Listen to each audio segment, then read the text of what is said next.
Good evening, everybody. Thank you for having me here this evening. It's actually quite nerve-wracking, I must say. I'm in a room full of speakers and talent, and then you get invited here. It's absolutely fantastic. So thank you very, very much. I'm Margaret Westerhof. I'm a business owner. More importantly, I'm a mother. I've also got a radio station in Ballito called I Love Ballito Radio. I run a marketing business. Also do motivational speaking from time to time, directly from the heart, getting people all geared up from experiences and just past life and my 20 lives I feel like I've had since Big Brother 1. So thank you very much for having me here this evening, and I really am actually looking forward to hearing what's going to be on the itinerary for tonight. Thank you very much. You could be quite quirky and funny, and then on the other hand completely serious and to the point. So I think for myself, what I wanted to get up here tonight, and you had spoken about a lot, which I have learnt very much so over the years, and I just wanted to pick up on that. Is, you know, I was very fortunate back in the day in 2001 to have been invited, or not invited, to be chosen as one of the Big Brother contestants as the first reality show in South Africa 13 years ago, and I got to go onto this big show, and millions of opportunities I was afforded with. I had my own jets, I had my own medical team I used to fly around with. I partied my absolute heart out, and the next thing, all of a sudden, I'd lost everything. I was back living in the bedroom I'd grown up in, and you're going to ask me, what has this got to do with anything about speaking and that? Is I sat in that bedroom, and it was all that old furniture. I'd been living in presidential suites for the year. I never ever went through cattle class at the airport. It just was like, it was unheard of. You know, I had gone from zero to hero in literally 6 minutes of walking out of a house. I went into earning nothing. 6 minutes later, I was on carte blanche, and my life had turned around forever. The next thing I'd realised, I was sitting back in this bedroom where I'd grown up in, and I had not a cent to my name. And the thing that I sat, and I remember, I sat on the floor, on my haunches, and I sat in the corner, and I get emotional talking about it now, is I had to reinvent myself. I had to get back to the drawing board and say, what is it that's going to capture people's attention, take me seriously, and re-churn me out? What is going to make them pay for me to come back to this event?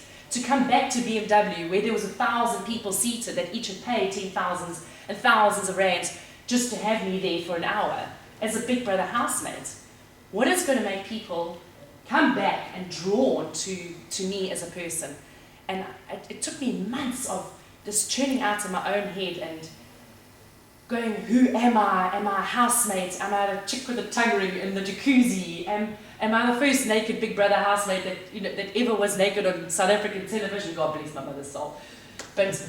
And I had to take it back to the drawing board, and I was like, what do I love? What is it I love so much? And I was like, I love talking. I love speaking. I love telling a story, whether it's from a book, whether it's from I love also your slides, the slide stories. I just connected with you in so many ways. Not having slides and pictures and that, because people start boxing you, they start boxing your story.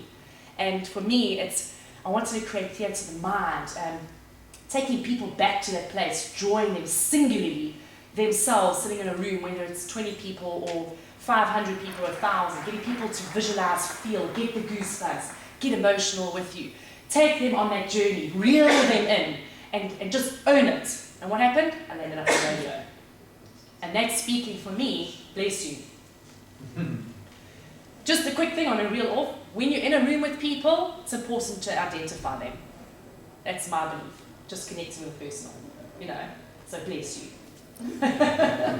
and getting onto radio and speaking live, it took me months and months and months to gain the trust of listeners on radio when speaking, articulating, relaying messages from the sports section or the big favour, you know, all those type of things. Once I'd got into radio and I'd started mastering, doing speaking and creating that perfection of theatre of the mind, which I adore absolutely wholeheartedly, was then getting into speaking and including people in my life story. And for me, because I'm not a trainer, I'm more a life experience motivational speaker. It's because I've had people come on this journey with me all the way, and they've grown with me. And even the younger generation have been forced because of this connection with the parents and all those type of things. So each and every single time from East Coast Radio, then going into talks with corporates and ladies' breakfasts. I love ladies' breakfasts. Absolutely love it, because you also just bring it back to basics for the ladies, and you're like, we are real. Mothers, wives, we hold jobs, we cook, we look absolutely revolting in the morning, we look hot by the time we walk out the door, and we women. This is us, the workhorses of the I'm sorry guys, I'm getting acting a bit feminist here, but so it's one of the things that I really enjoy talking on is females, and then it grew to my business, which I am in marketing and branding. So each and every step that I grew from the Big Brother era was reinvention. And as a speaker, you need to, if you are going to talk about something, and it's going to be something familiar for each and every talk that you're going to do around the country, and it's with the same company, make sure that in your talk there is something that is tweaked every single time. Make sure that when the company invites you back again to do another talk, wow, you really took so much away from your last talk. What can you do? What can you do next time? What can you do next time? What are you going to do to better yourself? Are you going to walk back and then tell the same story over again? Everyone's going, yeah, I've heard this before, and yeah, she's tweaked it a little bit, but reinvent that wheel. Reinvent yourself. Reinvent yourself as a brand. People want to see you grow. People want to see you evolve, and grow with them as a company. Grow with them as parents who used to watch Big Brother to now their teenager kids or 10-year-old kids. How do I become relevant to them as well? You know what I mean? So you could be in your profession, your expertise. How do I stay relevant? How do I speak the lingo? How do I stay cool? But how do I also sound educated at the same time? So keeping it real. From the heart. If you are going to be funny as an MC and you are going to pick it up, please make sure that you're funny. Don't think you're funny, because 9 out of 10 times everyone's going, wow, whew, that didn't work. If you are going to be funny, it's got to be educated funny. Yeah, so I just wanted to touch on a reinvention. I actually wasn't given much time to prepare. I was thrown in the deep end a little bit with this, but it's how I work, and I'm used to winging it from my radio era and speaking. And sometimes when you just brought back into that place of being humble, being true, keeping it real, is when you throw in the deep end. What else I want to chat about? The nerves will never go away. And if they do, it is definitely game over. I remember I got up on stage, I was doing the Sports Illustrated MC for the event, and I got up on stage and my leg just went like this. I was like, not good timing, not good timing, not good timing. And someone says to me, what's going on? I was like, I love talking. I love speaking. I love telling a story, whether it's from a book, whether it's from I love also your slides, the slide stories. I just connected with you in so many ways. Not having slides and pictures and that, because people start boxing you, they start boxing your story. And for me, I wanted to create theatre of the mind, taking people back to that place, drawing them singularly, themselves, sitting in a room, whether it's 20 people or 500 people or 1,000, getting people to visualize, feel, get the goosebumps, get emotional with you.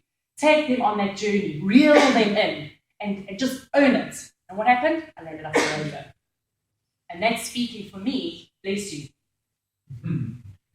Just a quick thing on a reel off. When you're in a room with people, it's important to identify them. That's my belief. Just connecting with a person, so bless you. and getting onto radio and speaking live, it took me months and months and months to gain the trust of listeners on radio when speaking, articulating, relaying messages from the sports section or the big favour, all those type of things. once I got into radio and I started mastering, doing speaking and creating the perfection of theatre of the mind, which I adore absolutely wholeheartedly, was then getting into speaking and including people in my life story. And for me, because I'm not a trainer, I'm more a life experience motivational speaker, is because I've had people come on this journey with me all the way, and they've grown with me. And even the younger generation have been forced because of this connection with the parents and all those type of things. So each and every single time, from East Coast Radio, then going into talks with corporates and ladies' breakfasts. I love ladies' breakfasts. Absolutely love it, because you also just bring it back to basics for the ladies, and you're like, we are real. Mothers, wives, we hold jobs, we cook, we look absolutely revolting in the morning, we look hot by the time we walk out the door, and we're women. This is us, the workhorses of the I'm sorry guys, I'm getting back to the feminist here. So it's one of the things that I really enjoy talking on is females, and then it grew to my business, which I am in marketing and branding. So each and every step that I grew from the Big Brother era was reinvention. And as a speaker, you need to, if you are going to talk about something, and it's going to be something familiar for each and every talk that you're going to do around the country, and it's with the same company, make sure that in your talk there is something that is tweaked every single time. Make sure that when the company invites you back again to do another talk, wow, we really took so much away from the last talk. What can you do next time? What can you do next time? What are you going to do to better yourself? Are you going to walk back and then tell them the same story over again? Everyone's going, yeah, I've heard this before, and she's tweaked it a little bit, but reinvent that wheel. Reinvent yourself. Reinvent yourself as a brand. People want to see you grow. People want to see you evolve and grow with them as a company, grow with them as parents who used to watch Big Brother to now their teenager kids or 10-year-old kids. How do I become relevant to them as well? As you know what I mean? So you could be in your profession, your expertise. How do I stay relevant? How do I speak the lingo? How do I stay cool? But how do I also sound educated at the same time? So keeping it real. From the heart, if you are going to be funny as an MC, and you are going to pick it up, please make sure that you're funny. Don't think you're funny, because 9 out of 10 times everyone's going, wow, oof, that didn't work. If you are going to be funny, it's got to be educated funny. So I just wanted to touch on reinvention. I actually wasn't given much time to prepare. I was thrown the deep end a little bit with this, but it's how I work, and I'm used to winging it from my radio era and speaking. And sometimes when you just brought back into that place of being humble, being true, keeping it real, is when you throw in the deep end. What else I want to chat about? The nerves will never go away.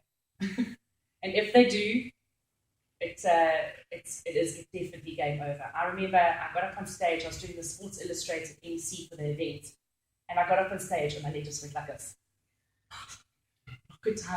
Not good timing. And someone said to me, what's going on? I was like, I'm so nervous, I can't get it together. And on stage, I was like, I looked at Damon, and he looked at me, and I just went, attitude check. Got this. You're up here for a reason. Own it, take control, put on the big girl panties, and off you go. This is it. You know what I mean? And once you take ownership like that, ride with it, be professional. Make people believe it. Grab them with open arms with your speech and the way that you articulate it, you present, the way that you off the auto cue, or the way that you know your facts. Wow, them, just grab them, get them with everything that you've got. And I think much more from my side, I'm not too sure. Oh yes, know your value. Please guys, I haven't seen many people take notes at this, especially when you're chatting. you know that you think that you're absorbing everything that's important.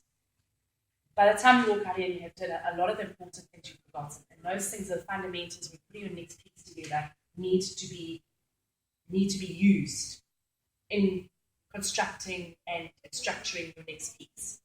So I want to encourage you as each and every individual, as a team, as a pack, to encourage each other all the time.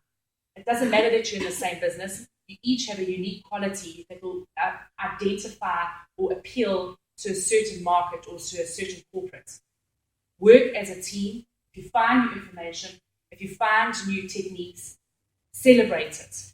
Give it to the next person. If you can see another person needs a little bit of extra help, humbly and quietly go and offer and just encourage everybody together.